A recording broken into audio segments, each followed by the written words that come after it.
Sa ghost projects, baka makakakuha tayo ng isang state witness. Pero hindi pa natin pwede i-reveal ngayon yan. Pero inaano pa yan. Tsaka DOJ na magsasabi niyan eh. Kasi palabas na tayo mamaya, palabas na tayo ron eh, di ba? By noon time, wala na ako sa DOJ.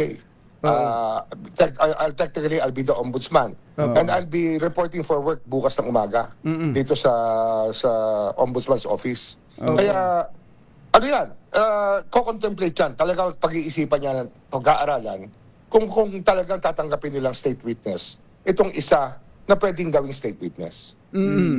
Meron ho sa, ano yan, ha? Sa ghost project lang yan. Sa ghost project. Kasi ito pinag-uusapan dito, hindi lang naman ghost project eh. Yung graft and corruption na involved sa lahat ng flood control projects at sa mga public works projects, hindi lang to ghost project.